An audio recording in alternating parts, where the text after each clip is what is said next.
Hello everyone, welcome back to the Mystery Channel 33. I am Tatiana. I'm here to help solve more missing women, children, and men cases. So let's begin. We were talking about a young woman named Shanti Cooper-Tronnes. The title of this is How Did She Die and Who Killed Her? This is how she looks.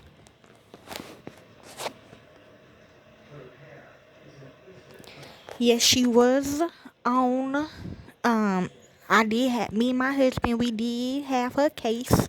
Bones is a real show. I mean, it's not a show. I don't know how. I mean, it's like we all get that. Like if you have a job in forensics, like we do get clips and it do get saved to the manager, to the owner, okay, for petition, okay. And everybody in her family do not mind if I put the clip in. And yes, her husband, not her real husband, but who she will traffic it to get married to, he did murder her, okay? And he did not come on the show, and it was hard to get him, okay? But we finally did get him, okay?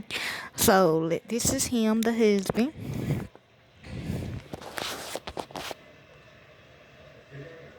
okay? So let's begin. In April 2018, David Furness contacted police at his Orlando, Florida home and reported that his wife, Shanti Cooper Furness, had passed away. Her body was discovered in the bathtub, and initially it appeared to be a tragic accident. However, as investigators delved deeper into the scene and the circumstances surrounding her death, suspicions began to arise. Yes, it was like a fake body, okay, but we did find her body in, like, I think the woods or something like that. ABC's Freeney episode titled A Killer Renovation explores the case in detail, featuring the investigative timeline and interviews with those closely connected to the events. Okay, yes, her daughter is married to my son. Okay, but we feel like it had nothing to do with that. Okay, she was an investigator as well. Okay, she on a couple of the episodes as well. Okay, we just call it episodes, but she on the tapes too as well. Okay, Shanti Cooper Furness remains was found in the bathtub of her house. Shanti Martani was the beloved daughter of Kishana Martani and stepdaughter of Norman Doe. Okay, not her real family members. Born on January the 22nd, 1979, she was known for her intelligence and deep empathy from an early age. True. She had a warm, welcoming smile and left a lasting impression on everyone she met. Shantae maintained a tight-knit group of friends to whom she was fiercely loyal and always supportive. Same as with us. When she fell in love with James Jim Cooper, her joy was evident to everyone around her.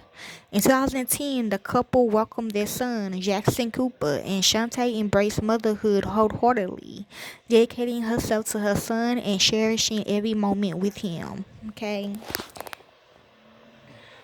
Yes, they did say she had a son on the episode on the tape. However, Shantae's marriage to Jim eventually began to unravel. The couple frequently argued, and over time they decided to part ways. Their divorce was far from smooth as both fought for custody of their son. In 2013, the divorce was finalized and they were granted joint custody. I'm hearing about a cat, okay, like an animal cat. By that point, Shantae had launched a successful financial software business and was working from her home office in Orlando, Florida. Around this period, she connected with David Furness through an online dating platform. Yes, although he lived in Minneapolis, Minnesota, they stayed in constant communication, texting throughout the day. They got very close as David was also going through a divorce from his ex-wife, Carol Furness, which is also involved, okay? David appeared to come from a financially stable background and showed great interest in Shanti. He decided to relocate to Orlando, Florida. The couple purchased a home in Delaney Park and moved in together by 2015. They began renovating the property and initially with small changes, but over time, the project grew so extensive that by 2018, the house had become uninhabitable. As a result, they moved into a small. So how you know she was trafficked? As a result, they moved into a small apartment space above the garage. Their home was even selected to appear on the reality TV show Zombie House Flipping, and the renovations continued. Amidst all this, on April the 24th, 2018, David called 911 around 1 p.m., reporting that he had found Shanti unresponsive in the bathtub. An autopsy later confirmed that she had died from blunt force trauma to the head and strangulation. True, he was a serial killer. Shantae Cooper relationship with her husband raised suspicions. Okay, yes it did. In February 2019, David's defense attorney turned over a set of bed sheets to the prosecutor, which were found to contain traces of both Shanti's and David's blood. He claimed that the two of them had gotten intimate while she was menstruating. Okay, that's a lie. Due to the time that had passed, the source, okay, that means that, yeah, she's using her blood. Okay, that's the Most High. Okay, yes. Due to the time that had passed, the source of the bloodstains could not be determined. The defense argued that the detectives have overlooked the sheets during the initial investigation of the crime scene. Despite this claim, prosecutors accused the defense of evidence tampering. Okay, talking about me. He did had to get assassinated because he came into the office and tried to kill me, okay? Because this case was very serious, y'all. And I can't do that, okay? I can't do this, okay? You can talk to the owners or my manager or my boss, okay? David, talking about for not the real family, but people gonna have their own opinions on this, and I really don't want to hear it.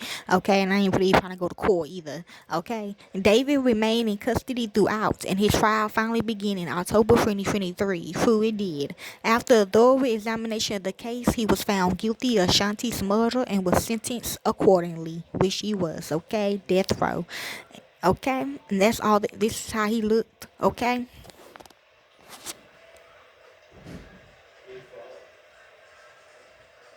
And that's all the information they have of Shantae Cooper, okay, and her killer. If you would like to help with this case, you can. I don't do it for the fame or the money. I do it because that's what I love to do.